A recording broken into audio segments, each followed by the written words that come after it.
Je me souviens encore du bruit des menottes qui se referment sur mes poignets. Le cliquetis métallique. Froid. Définitif.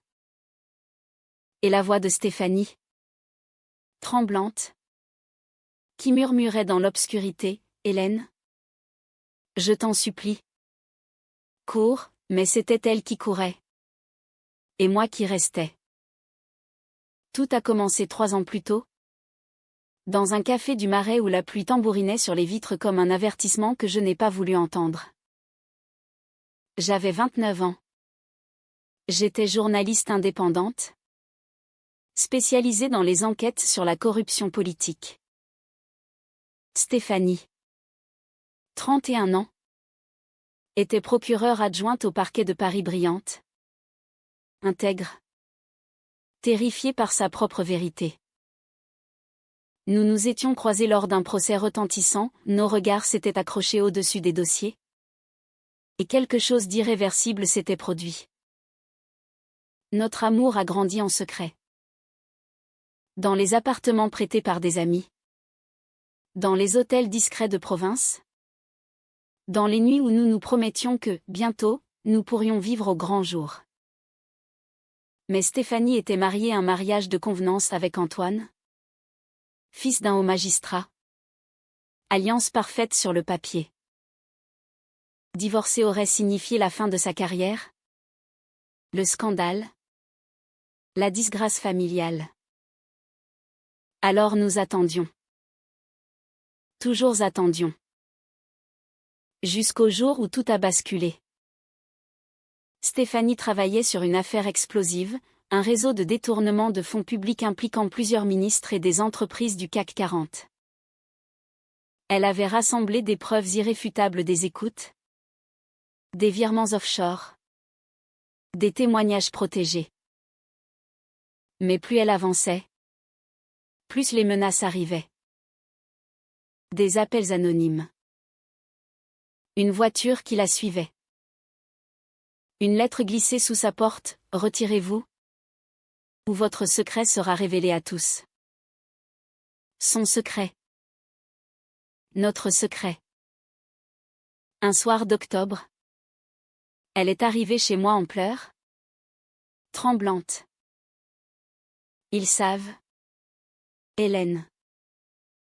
Ils ont des photos de nous. Si je continue l'enquête, ils les publieront. Antoine. Mes parents. Le parquet, tout sera fini.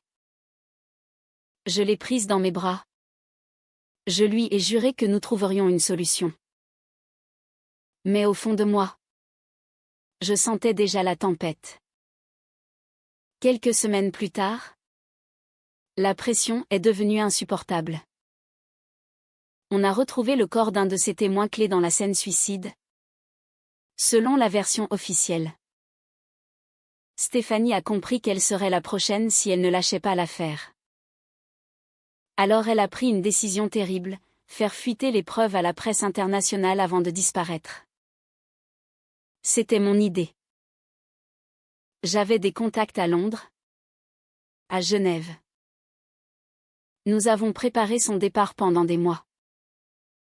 Faux passeport. Itinéraire compliqué via l'Espagne. Argent liquide. Le rendez-vous était fixé à l'aube du 15 mars.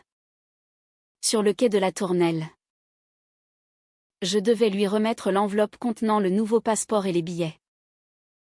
Cette nuit-là, nous nous sommes aimés une dernière fois avec l'énergie du désespoir. Ses larmes coulaient sur mon cou pendant qu'elle murmurait « Je reviendrai te chercher. » Je te le jure. Je voulais y croire. À 5 heures du matin, sous une pluie fine, je l'attendais sur le quai. Elle est arrivée en courant, essoufflée, les yeux rougis. Nous nous sommes embrassés comme si c'était la fin du monde. Je lui ai tendu l'enveloppe. Cours, ma chérie. Ne te retourne pas. Elle a hésité une seconde. Et toi? Je serai en sécurité. Ils n'ont rien contre moi. Va. Elle a disparu dans la brume. Quelques minutes plus tard, les gyrophares ont déchiré la nuit. 4 voitures. Des hommes en civil. Ils m'ont plaqué contre le parapet. Menottes au poignet. L'un d'eux que je reconnus plus tard comme un proche d'Antoine m'a glissé à l'oreille: « Vous avez fait une grave erreur, mademoiselle. Votre petite amie nous a tout raconté. » Je n'ai pas compris tout de suite. Pendant 48 heures, on m'a interrogé sans relâche. On m'a montré des photos, Stéphanie en larmes, signant une déposition. On m'a lu des extraits, elle affirmait que j'étais l'instigatrice. Que j'avais menacé de révéler notre relation si elle ne fuyait pas avec les preuves. Que j'avais tout orchestré pour nuire à son mari et à sa belle famille. J'ai cru devenir folle. Ils avaient fabriqué une vérité alternative. Stéphanie, terrifiée, avait accepté de me sacrifier pour sauver sa carrière, son mariage, sa vie. En échange de sa collaboration, on effacerait les photos compromettantes, on classerait l'affaire, on la protégerait. Moi, j'étais accusée de vol de documents confidentiels, entrave à la justice, chantage. Peine possible, jusqu'à 10 ans. Le procès a été un cauchemar. Stéphanie a témoigné contre moi. Elle était méconnaissable, tailleur impeccable. Voix ferme. Regard fuyant. Quand le procureur lui a demandé si elle avait été victime de manipulation de ma part, elle a répondu « oui » sans hésiter. À la barre, nos yeux se sont croisés une fraction de seconde. J'y ai vu de la douleur, mais aussi quelque chose de pire, le soulagement. J'ai été condamnée à 6 ans. En prison, j'ai eu tout le temps de haïr. Et tout le temps d'aimer encore. Les nuits étaient les pires. Je revoyais son visage sur le quai. Ses lèvres sur les miennes. Ses promesses. Je me demandais si tout avait été calculé dès le début. Ou si la peur l'avait simplement brisé. Au bout de 2 ans, une lettre est arrivée. Une seule. Écrite de la main de Stéphanie. Hélène, je ne pourrai jamais te demander pardon assez. Chaque jour depuis ton incarcération, je vis en enfer. J'ai cru que c'était la seule solution. J'ai eu tort. Antoine a divorcé dès que l'affaire a été classée. Ma carrière est intacte, mais je suis morte à l'intérieur. Je vais tout révéler. Je vais rouvrir le dossier. Je vais dire la vérité. Même si cela me détruit. Attends-moi. Stéphanie. Je n'ai pas répondu. 3 mois plus tard, les journaux titraient « Une procureure fait des aveux chocs dans l'affaire des fonds publics, manipulation et parjure ». Stéphanie avait tout avoué publiquement. Les preuves qu'elle avait cachées refaisaient surface. Plusieurs ministres étaient inculpés.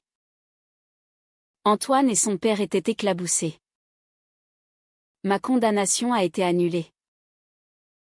J'ai été libérée pour vice de procédure et parjure de témoin principal.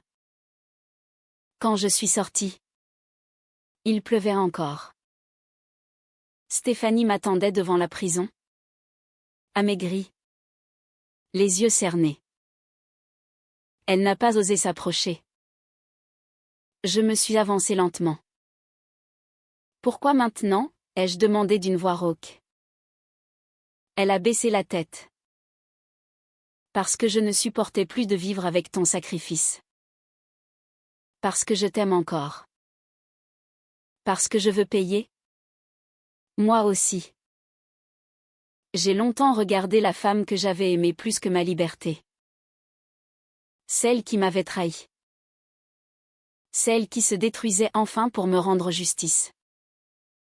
Je n'ai pas tendu la main. Pas encore. Viens. Ai-je dit simplement. On va rentrer. Il pleut. Nous avons marché côte à côte sous la pluie parisienne. Sans nous toucher. Deux femmes abîmées. Portant le poids d'un amour trop grand pour nos faiblesses. Je ne sais pas si nous pourrons nous pardonner un jour. Peut-être que non. Mais pour la première fois depuis 3 ans, j'ai ressenti quelque chose qui ressemblait à de l'espoir. Paris continuait de vivre autour de nous, indifférente à nos cœurs brisés. Et nous avancions, pas après pas, vers un avenir incertain mais enfin choisi.